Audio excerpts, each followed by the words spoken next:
The screen remains pitch black. A single, sharp sound cuts the silence. Then, white text pulses in time with a rhythmic, low-frequency beat.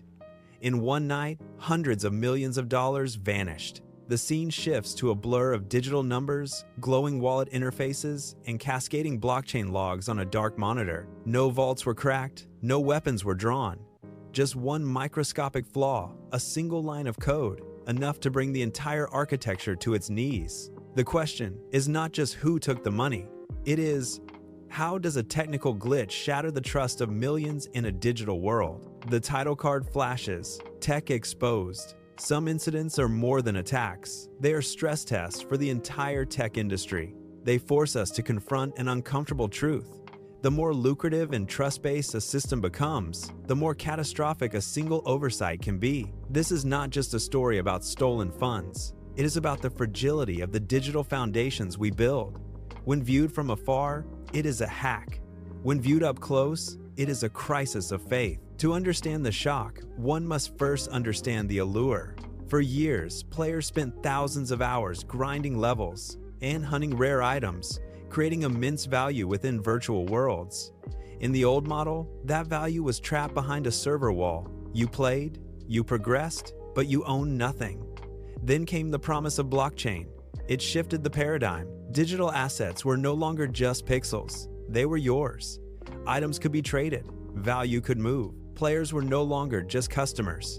They were stakeholders in a digital economy. It was a beautiful promise. Investors saw a future where gaming generated real income, where assets followed the user across platforms. The excitement was palpable. It felt like the dawn of a new era. A gold rush began, and capital flooded into the space. The industry moved at breakneck speed, driven by the dream of a decentralized frontier.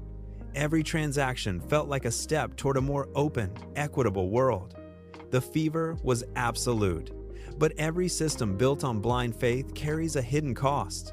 During that frantic gold rush, the industry prioritized raw growth over fundamental security. The boardroom conversations were narrow, focused entirely on the metrics of expansion.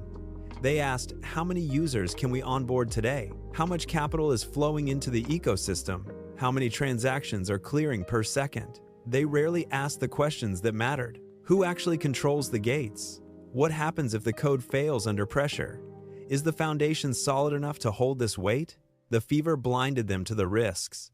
They treated security as a hurdle to be cleared later, rather than the bedrock of the entire project. They built skyscrapers on sand, convinced that the sheer speed of their ascent would keep them from sinking. It was a dangerous game of momentum. By ignoring the structural integrity of their own creation, they turned their greatest assets into their most significant liabilities. They were so focused on the horizon that they failed to notice the cracks forming right beneath their feet.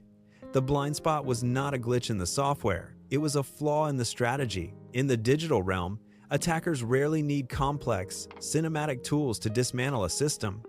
Most massive breaches begin with something remarkably mundane: a single misconfigured permission on a server, a skipped authentication step in a routine update, a bridge between two systems left wide open and unguarded. These are not grand failures of vision, they are quiet, technical oversights. In an interconnected ecosystem, one weak link is enough to pull down the entire chain. When value is digitized, the speed of the disaster completely outpaces human reaction.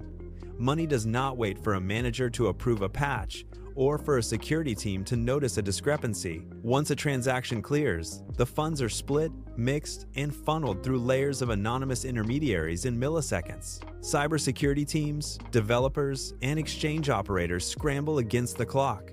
But the clock is rarely on their side. They are fighting a war of logic and code, while the attacker is exploiting the simple, unpatched reality of the architecture. The smallest error in the code becomes the widest door for those waiting to strike. The system is only as secure as its most neglected corner. Every crisis has a quiet, deceptive beginning. It starts with a single, anomalous transaction, a movement of data that defies the established pattern, a ledger entry that does not align with the expected flow. At first, it is dismissed as a rounding error or a minor latency issue. Then, the signals begin to align. One command executes, then another.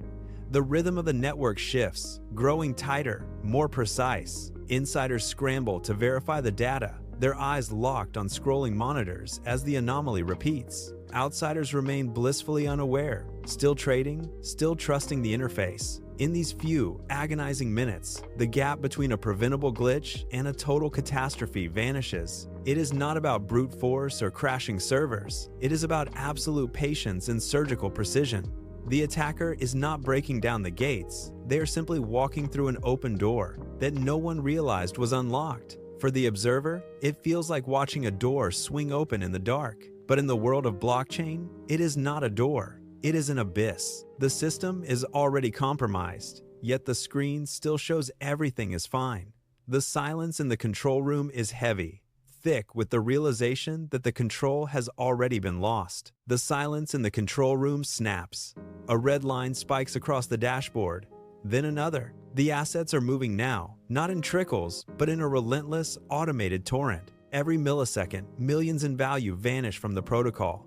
The code is executing at machine speed, far beyond the reach of any human hand on a keyboard. The system is not just leaking, it is hemorrhaging. On the monitors, the wallet addresses pulse with a frantic, rhythmic light, signaling the transfer of tokens to unknown destinations. The developers reach for the kill switch, but the command hangs. The attacker has already locked the gates from the inside. The realization hits the room like a physical weight. There is no recovery. There is no pause button. They watch the numbers plummet, a digital countdown to zero that they are powerless to stop. The screen flickers, the data streams turn into a blur of gibberish, and the total balance of the vault hits the floor. The news hits the forums before the official statement is even drafted. A single screenshot of an empty balance triggers the first wave of confusion. Then, the rumors start.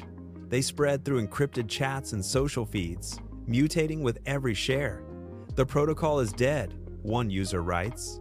Get your money out now, warns another. The vacuum of information is filled by a toxic mix of speculation and fear. Users log in, see the red bars, and do not wait for explanations. They hit the sell button. The automated market makers buckle, prices crater. The sell-off feeds itself, creating a feedback loop that drags the value down further with every transaction. It is a digital bank run. Panic is not a feeling. It is a mechanical force. It turns the community against itself. Investors scramble to salvage pennies from the wreckage. The trust that took months to build is dismantled in minutes. Every refresh of the page shows a lower number, a deeper hole. They are not just losing money. They are witnessing the death of their own belief in the platform. When the dust finally settles, the hunt begins.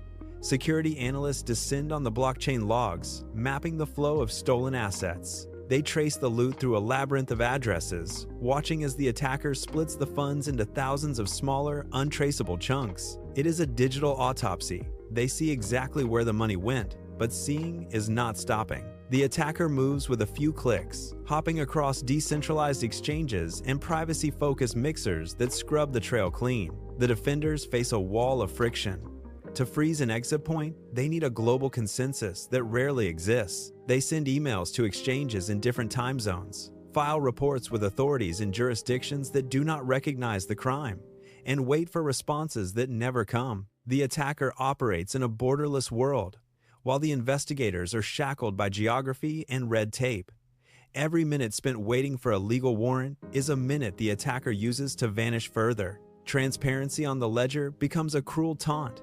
It shows the path of the thief, but it offers no way to reach out and pull the funds back. In the eye of the storm, the headlines fade and the corporate boards move on, but the users remain. They're the ones who wake up to a notification on a glowing screen, only to find their digital lifeblood drained. One user refreshes the wallet interface, watching the balance flicker from a significant number to zero. They click the transaction history, hoping for a glitch, a server error, anything other than the truth. The screen shows the transfer, a permanent, immutable record of their loss. They reach out to support channels, typing frantic messages into chat boxes that return only automated, generic responses. There is no one to call. There is no vault to visit. They sit in the quiet of their room, the blue light of the monitor reflecting in their eyes, realizing the code they trusted was never a shield. It was a lock that failed. They are caught in the agonizing choice between waiting for a miracle that will not come or accepting the total loss of their assets. The digital frontier promised a new era of ownership and agency, but for these individuals, it delivered only a stark lesson in vulnerability. When the system breaks, the burden does not fall on the developers. It falls on the people who believe the promise. The money is gone. The trust is broken.